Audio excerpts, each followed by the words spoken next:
ஊரில் கவின் என்ற ஒரு துருதுருப்பான சிறுவன் இருந்தான். அவனுக்கு எப்போதும் புதுப்புது இடங்களை சுற்றி பார்க்கவும் சுவாரஸ்யமான கதைகளை தெரிந்து கொள்ளவும் ரொம்பவே ஆசை. அவனோடு அவனுடைய சிறந்த நண்பர்களான மணியும் வேலுவும் எப்போதும் கூடவே இருப்பார்கள். ஒரு நாள் மாலை வேளையில் கிராமத்தின் எல்லைப் பகுதியில் இருக்கும் அடர்ந்த காட்டுக்குள் ஒரு பழமையான பெட்டி மறைத்து வைக்கப்பட்டிருப்பதாக ஒரு தகவல் அவர்களுக்கு தெரிகிறது.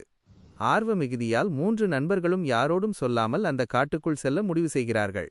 காட்டுக்குள் போக போக வெளிச்சம் குறைந்து இருள் மெல்ல மெல்ல சூழ்ந்தது. திடீரென்று மரங்களின் பின்னாலிருந்து பயங்கரமான உருமல் சத்தமும் சலசலப்பும் கேட்டது. அதை கேட்டு மூவருக்கும் நெஞ்சம் படபடவென அடித்துக்கொண்டது. காட்டின் அமைதியை உடைத்து ஒரு விசித்திரமான உருவம் அவர்கள் முன்னே நிழலாக தோன்றியதும் பயத்தின் உச்சத்திற்கே சென்றார்கள். அந்த பயத்திலும் ஒரு நகைச்சுவையான சம்பவம் நடந்தது. பயந்து போன மணி தன் கையில் வைத்திருந்த டார்ச் லைட்டை தலைகீழாக பிடித்துக்கொண்டு, ஐயோ பேய், என் காலையே பிடிச்சிருச்சு என்று கத்தத் தொடங்கினான். ஆனால் உற்று பார்த்தபோதுதான் தெரிந்தது, அவன் கால் தடுக்கியது ஒரு சாதாரண மரக்கட்டையில். இதை பார்த்து பயந்து கொண்டிருந்த கவினும் வேலுவும் பயத்தையும் மறந்து உரக்கச் சிரிக்கத் தொடங்கினார்கள். அப்போது திடீரென கவின் எதிர்பாராத விதமாக ஒரு பழைய பள்ளத்தில் தவறி விழுந்துவிட்டான். இருட்டில் அவனால் மேலே வர முடியவில்லை.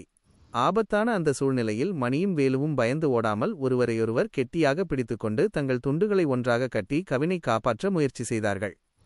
மூவரின் கூட்டு முயற்சியால் கவின் பத்திரமாக மேலே மீட்கப்பட்டான். இறுதியில் அந்த பெட்டியை கண்டுபிடித்து திறந்து பார்த்தபோது அதில் தங்கம் ஏதும் இல்லை.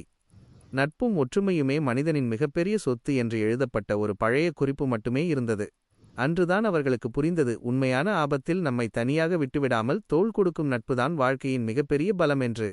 அன்றிலிருந்து மூவரும் எந்தவொரு சவாலையும் ஒற்றுமையோடு எதிர்கொள்ளத் தொடங்கினார்கள்.